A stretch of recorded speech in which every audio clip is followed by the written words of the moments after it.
Xin chào. Oh man. Okay. Hello, guys. You love the microphone, right? Yeah, I love this feeling. You want to holding hold it the whole time? Okay, Oh, girl. I can switch later, Nah, right? nah, nah. You can hold it. You can hold it. I think it's kind of cool as well. Yeah. It's kind of like you're the presenter, like, you know. Well, actually, now I feel all of my words have more weight since I'm holding a mic. I automatically feel like an important person, you know? So thank you for providing me with this experience. I got you. Guys, I'm Yulia Pimlina, and today I'm not alone. I'm still in Da Nang, but not by myself anymore.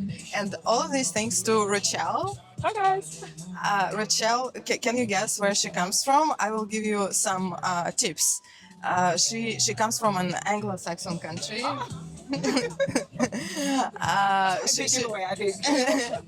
She speaks Queen's English, No, stop it. RP, received pronunciation. Stop it. Yeah, That's crazy. And she is extremely polite. Yes. I'm from London, guys. Yes. I don't fit into one of those categories, but I am from London. All right. But now you are in Da Nang, just I as am. me, right? Yeah. What are you up to? What do you do? Yeah. So out here in Da Nang, Yeah. living here for a bit, and mainly working on my content creation. Have a YouTube channel just kind of documenting the journey of being nomadic and traveling. So follow along, Rachel POV. But that's what I'm kind of up to. Vlogs, chit chats, videos, etc. Yeah. What did you do before in your previous life? Yeah, pre Vietnam. Before I became nomadic, I was kind of working a 9 to 5. I was working in project management, and this was back in Toronto, Canada, actually. I didn't know that. Yeah. I lived there for like 3 years before being a nomad. Now I'm here, so. Did you work remotely or did you go to the office? Hybrids, yeah. So Yeah. I feel like that's most people's reason to like. Well, that was my reason to kind of quitting and coming out here is because they didn't have a remote. They had it in office mandate, right? Yeah. So if I wanted to kind of be a nomad, travel, see other cultures, I kind of had to let go of that for a bit. Is there a big Vietnamese community in Canada?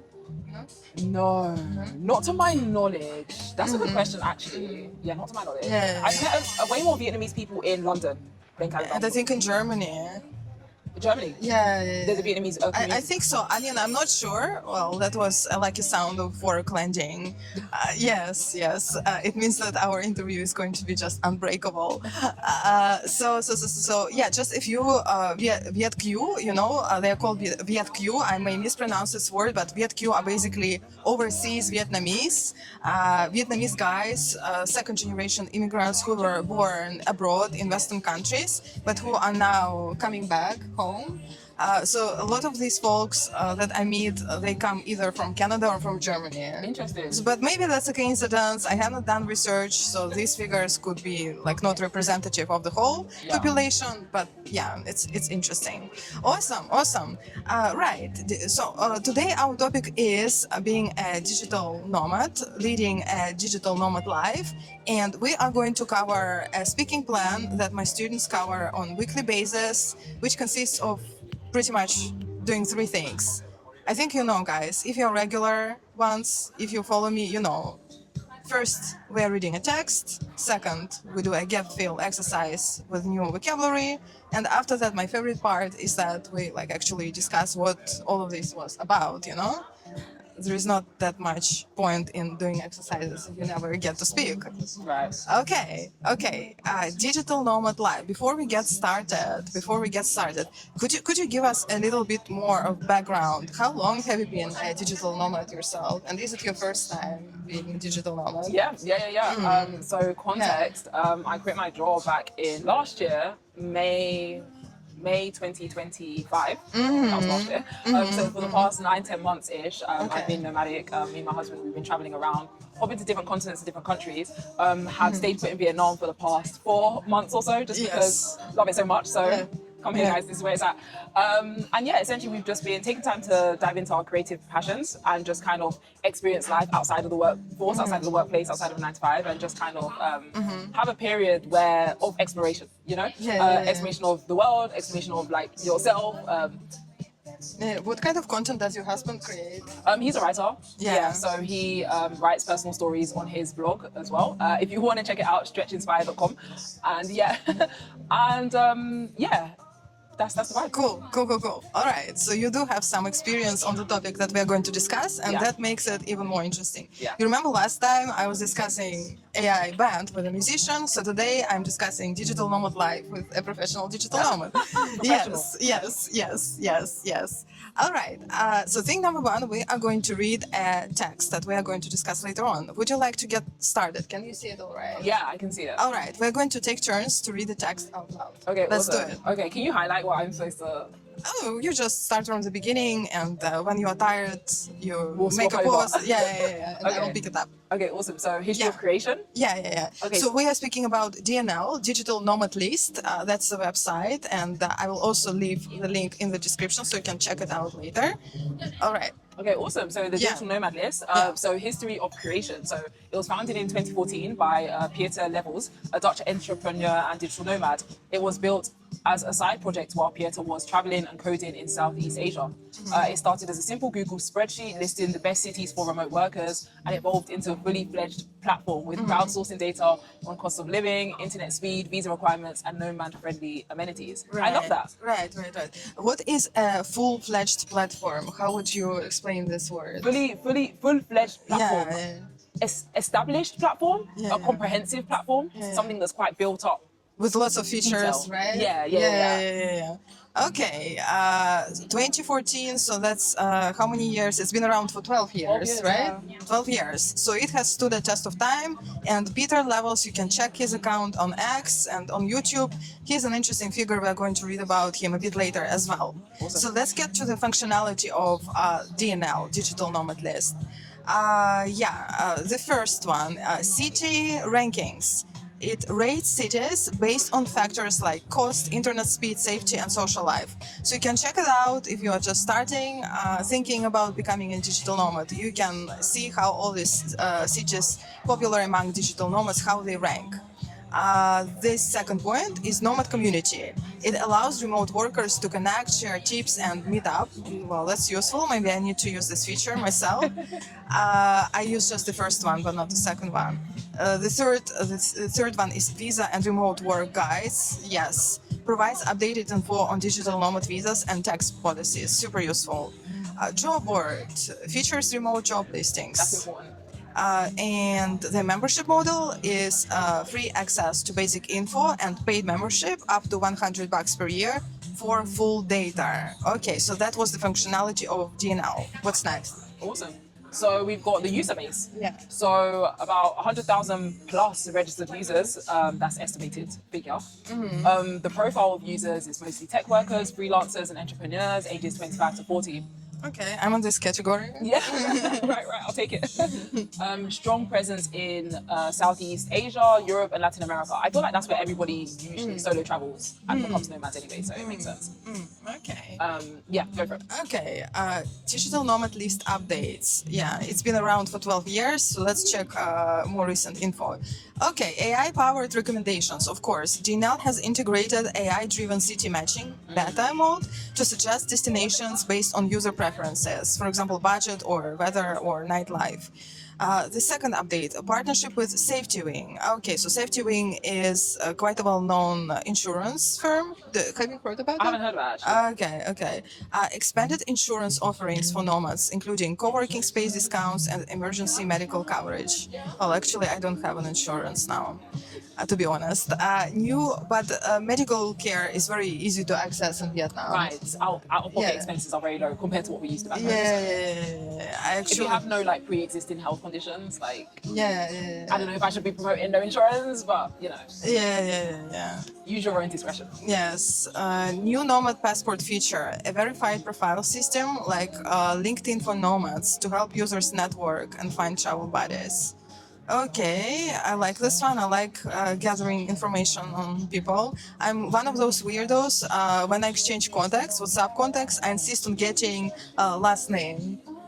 Really? Yes. And I know that like so many people don't offer it, but for me it's like weird. Like it's I don't know. It's how your contact who? list.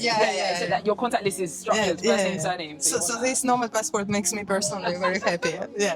And the last update, controversy over tourism warnings. some cities, for example, Lisbon, Bali, Mexico City, now are flagged for rising costs and anti-nomad sentiment. Oh. I can say that it's true with regards to Bali. Really? I spent 1 year. Have you been to Bali? I have, but not really as a nomad. Okay, so I spent 1 year in Bali prior to coming to Vietnam.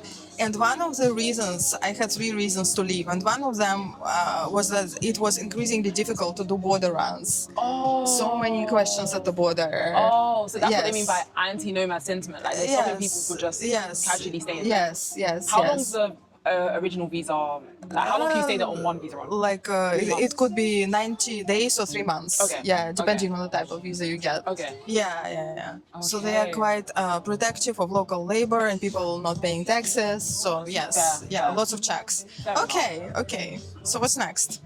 All right. So Yeah. where do we get up to? Backlash against nomads. Oh no. This Wow. one, yeah. Decline in Industry trends affecting Digital Nomad List. Where am I? I've lost my. Oh, okay. So Yeah. sorry. New subtopic: industry Yeah. trends affecting digital nomad list. Yeah, Okay. yeah. So decline in cheap nomad havens. So rising costs in Thailand, Portugal, and Colombia pushing nomads to secondary cities. For example, Da Nang, Vietnam. Hi. Tbilisi, Georgia. I've been there. Fun fact. Yeah. Love it there. I haven't. No? Oh man. And backlash against nomads. So some locals in Lisbon and Medellin protest gentrification and rising rents, leading to stricter visa rules. All right. Kind of makes sense because we see how rent prices soar here.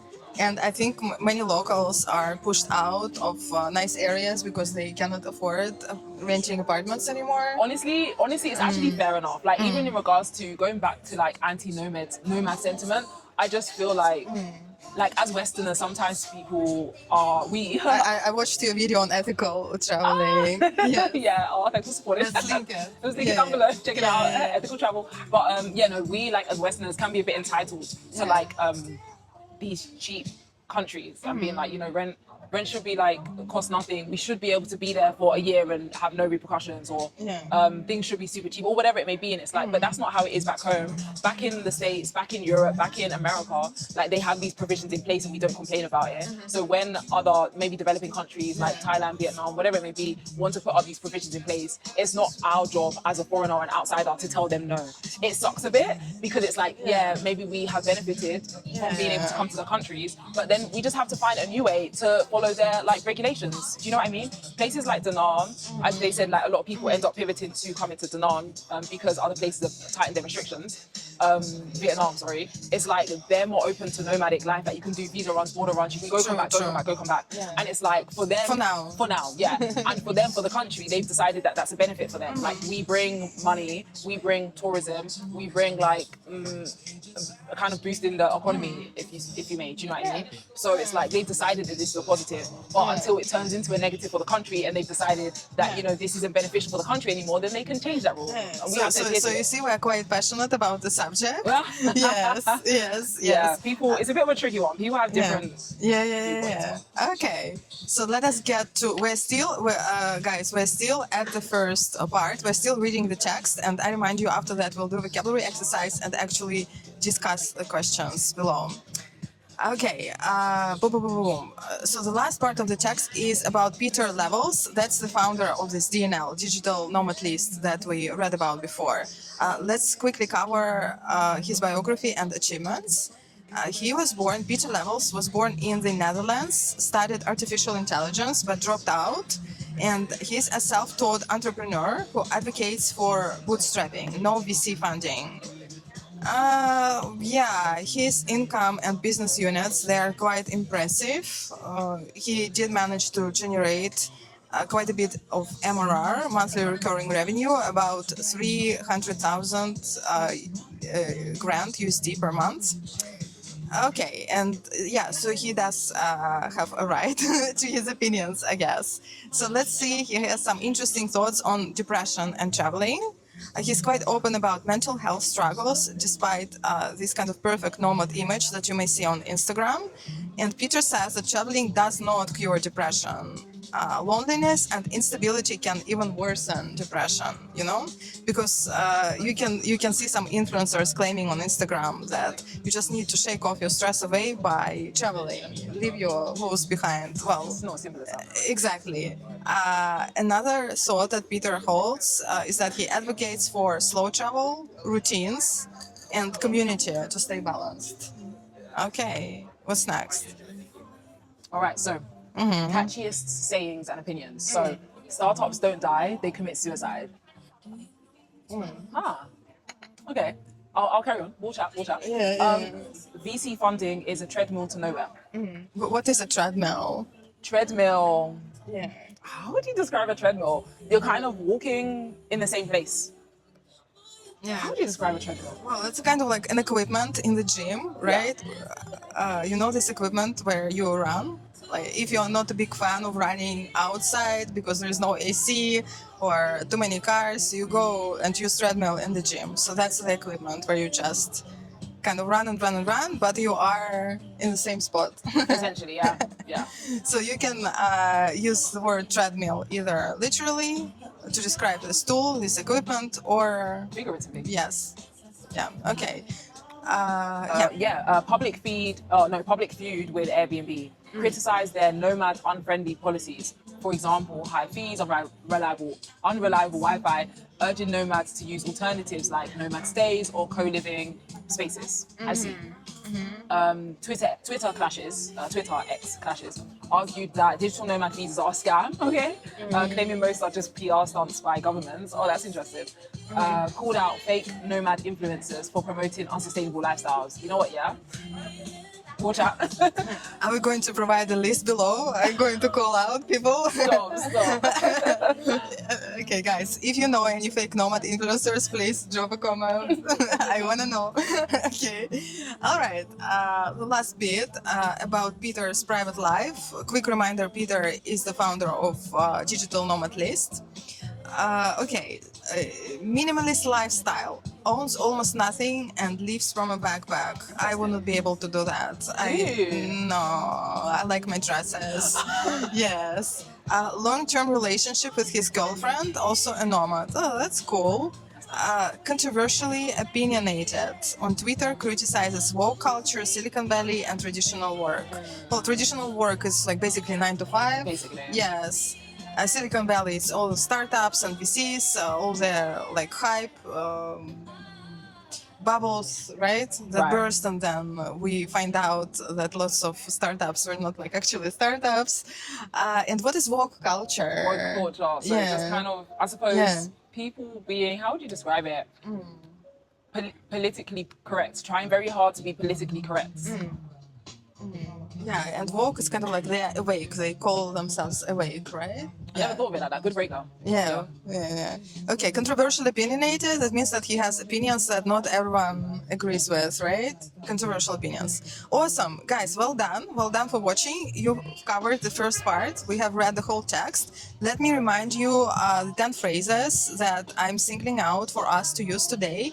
And also you can access the whole speaking plan in my Telegram channel. I will also include the link in the comments below. All right, so 10 phrases that we have to evolve into a full-fledged platform, to grow from a simple idea into a complete and functional system, visa requirements, rules about who can enter a country, rankings, a list that shows which things are best, worst, most expensive, blah, blah, blah. Strong presence in being well known or active in a certain place or field. Flagged for, marked as needing attention. For example, harmful content can be flagged on platforms. Okay, so we've covered 5, halfway through to evolve into full-fledged platform, visa requirements, ranking, strong presence in, flagged for. 5 more, to worsen, to make something worse, to advocate for, to publicly support an idea, a treadmill to nowhere. We already discussed what a treadmill is, you already know this word. To urge nomads to use, to urge somebody to do something. What does it mean to urge? To urge, to push, to encourage. Yeah, to say it's urgent, you need to do it now. Yeah, don't miss the time. Do it, do it, do it. Controversially opinionated, having strong views that many people disagree with. Amazing. So now let's do our fill in the gaps exercise. We have 9 sentences with a gap in each sentence, and we need to fill in the gap using one of these 10 words. But we have a tip, we have a clue, the first letter of the word. So you cannot make a mistake, you know? That's how my speaking plans I designed. You just cannot be a loser covering them, you know? Love that. Okay, would you like to do the first one? Okay, the new law could W the economic crisis. Yeah. Boom, boom, boom, boom. We looked at this. The new law could. Yeah. Where am I looking? The new law could worsen the economic crisis. Okay. Yeah. Okay. Awesome. Awesome. Good beginning. Okay, let's see if we can do next one. Because actually, I released that plan about 6 months ago. Every week, I release a new plan for my students, and I don't really remember this one all that well because it's not the freshest one. Yeah. Many influencers is it eco or eco-friendly? How do you read it? Eco-friendly. Eco. Many influencers eco-friendly travel options. Many influencers advocate for eco-friendly travel options, Yeah, right? yeah, definitely. Yeah.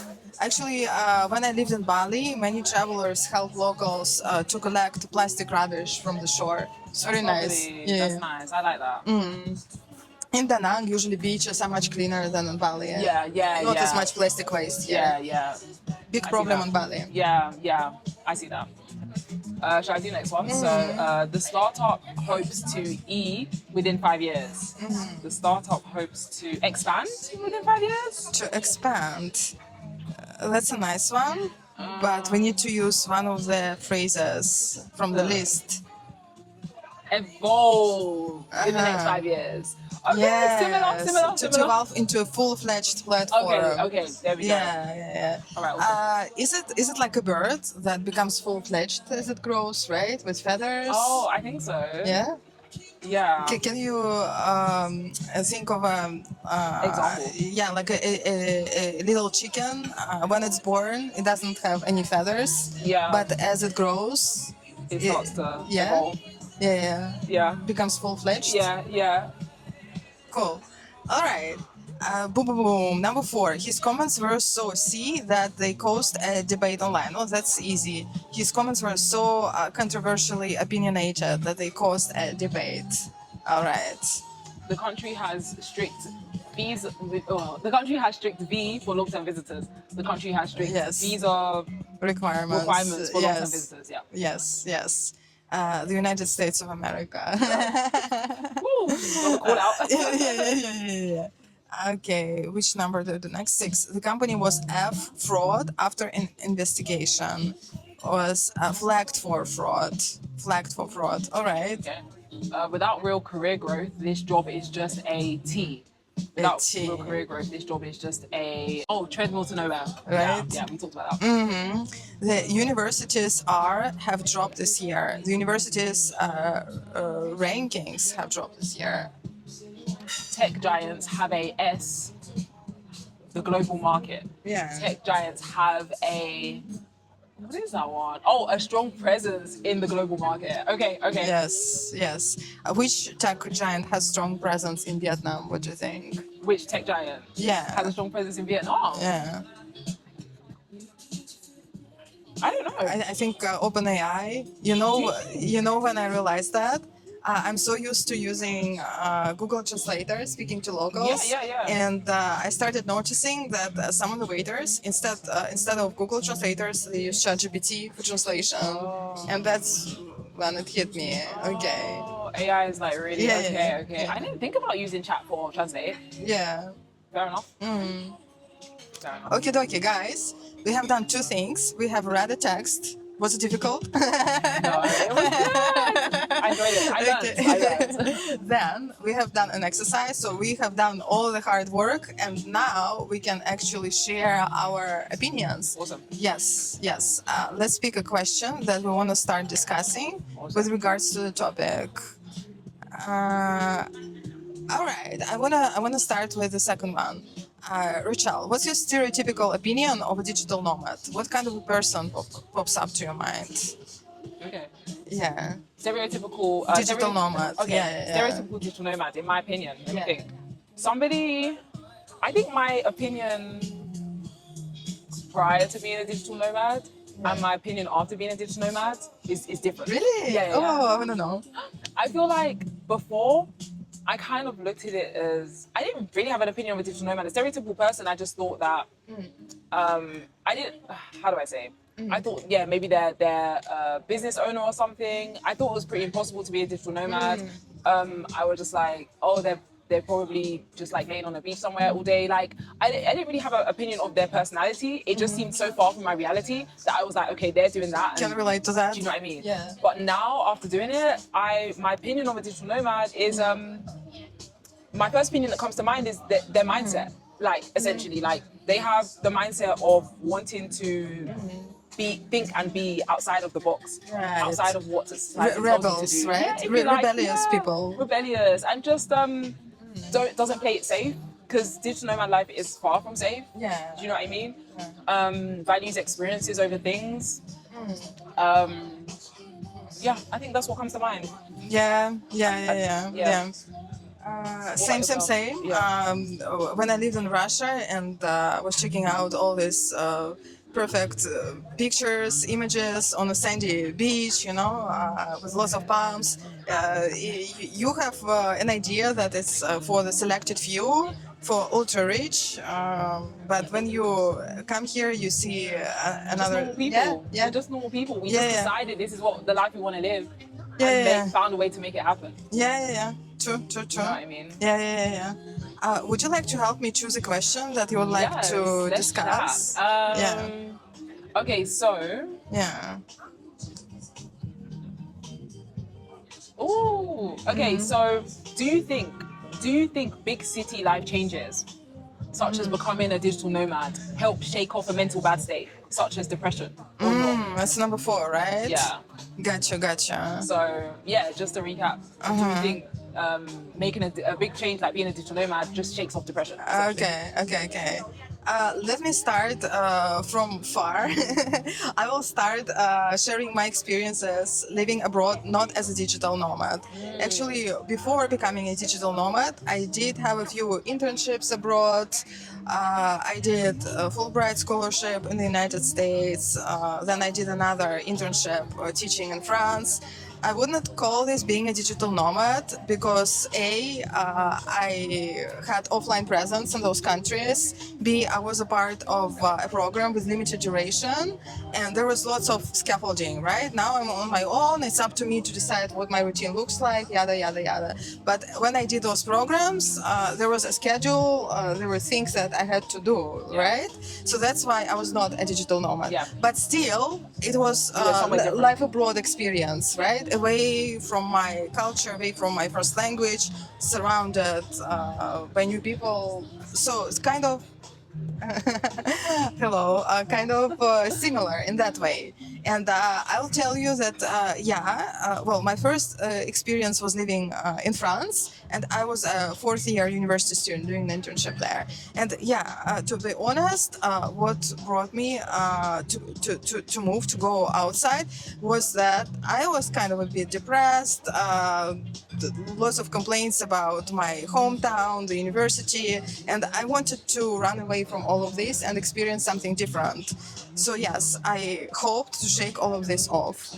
And yes, it did not happen this way, right? It's within, right? It's just Yeah. gonna follow you. Yeah. And then I thought there was something wrong about France. And I hoped that going to the United States was going to be different. But after a few trips and experiences, I realized that no, a new city is not going to fix my problems. That my problems come from the inside, and wherever I go, they are going, as you said, they are going to follow me, right? So for sure, digital nomad lifestyle cannot help you to shake off a bad mental state.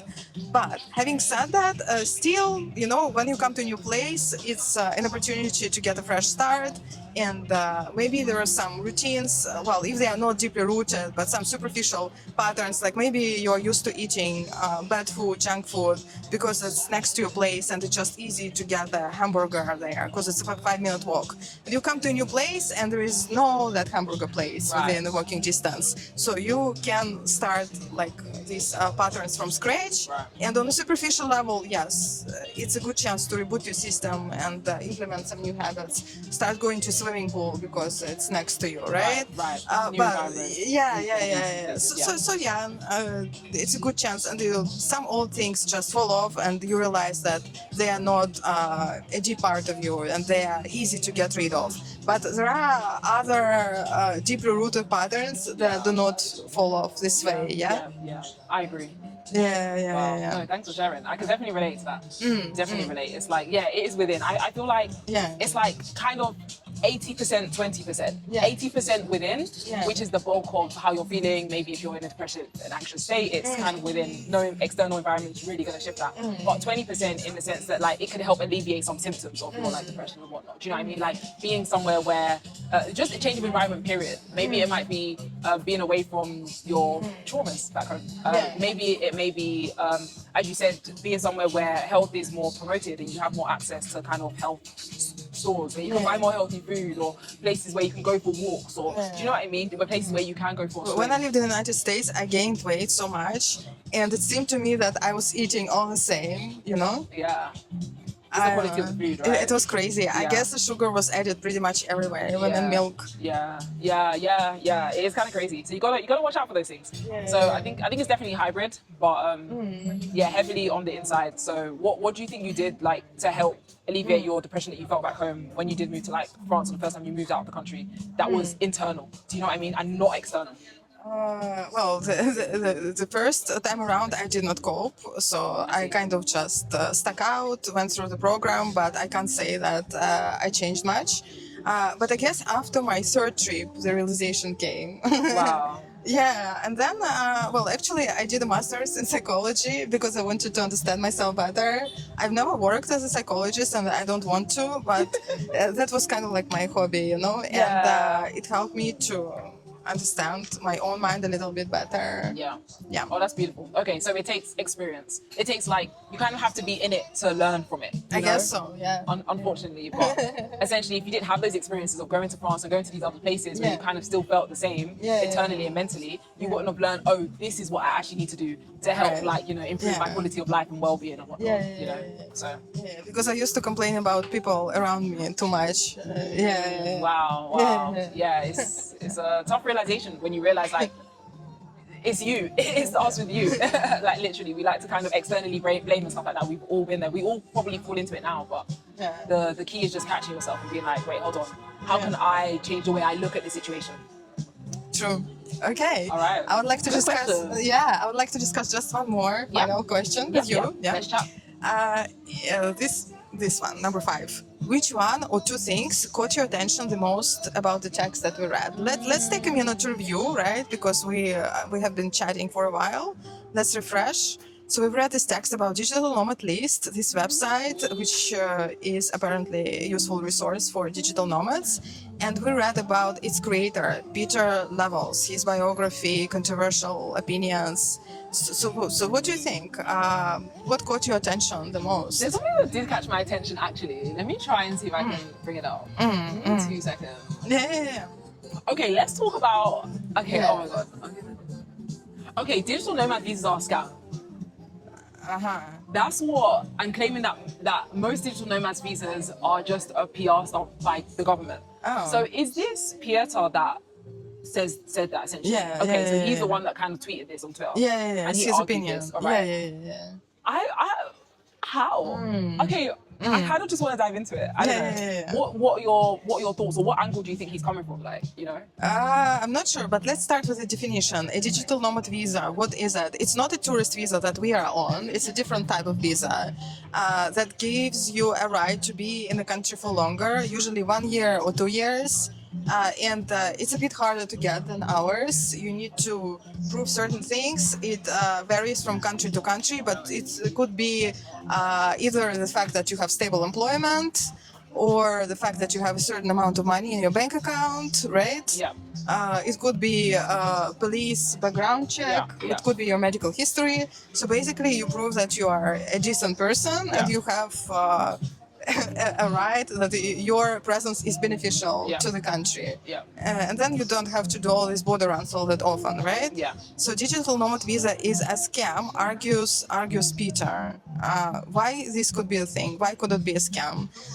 Let me remember, because I actually read some of his tweets when I was preparing this text. I think, and you can double check me. You can like actually access Peter's profile. But I think his train of thought was that this visa does not give you that many rights. That you are still a foreigner with no rights. I see. And it's kind of like not that much different from a tourist visa. I see. That you jump through the hoops to get it. I see. In hopes to have like a better status. Yeah. But it doesn't really give you all that much. Yeah. That's why it's just a PR stunt by the government offering this visa. Okay. What do you think about that? So I've never had the digital nomad visa, and you? No, I haven't. But I have heard about them and considered them, especially in Europe. They're big in Europe, right? I think in Portugal, right? Yeah, Portugal is a big. Spain as well. Yeah. Okay, so PR stunt is crazy, like, what do you call it, controversial theory or whatever, I don't know, anyways. But no, I understand the point. It's like, it doesn't actually give you that much rights. And I think, I agree with that, but also you got to learn to use things for what they're good for. Do you know what I mean? Like, at the end of the day, digital nomad visa is called it because it is just that. It's not permanent resident status. It's not citizenship. It doesn't give you rights to vote. It doesn't give you rights to the healthcare. It doesn't give you, do you know what I mean? So it's like, yeah, it just means you can stay in a country for a prolonged period of time and work on what you're working on. Do you know what I mean? Whether that be like nomadically or your business or whatever it may be. So I think if you just understand that, then it's like not, and not expect more from it than what it can give you, then it's not an issue. Does that make sense? A scam, I think it's a scam if you don't understand what you're, it's not, I don't know, I don't think I agree. Okay. It's a crazy outlandish statement, but. Okay. So you're basically more sympathetic with governments than Peter, right? Okay. You're more sympathetic with locals because Peter, he defends the rights of nomads, right? Yeah, I see what you mean. Okay, no, I'm more sympathetic to locals, but like, I think essentially it's a great way for us to be able to experience another country. Do you know what I mean? And it's like, they've got to do something to protect their locals because other countries won't protect that country. That country needs to protect themselves, but without putting anybody else in harm. Do you know what I mean? Yeah. But guys, are you legal in the country where you're staying? Please send us scans of your documents, send us your passports, credit cards. We need to get and check information. Stop. That's crazy. Imagine if each new subscriber subscribing to your channel would send you all the... Stop. This is the proof. Here you go. Don't bother me anymore. Sorry. Yeah. So Peter, he's still nomading for 12 years, I guess. Yeah. What do you think? How many years you are going to nomad? Not for 12. Definitely not for 12. Honestly, I could because he said he lives life like just with a backpack. Yes. I couldn't live that simply. I appreciate, like you, I have dresses. I appreciate being able to experience living simply for a period of time.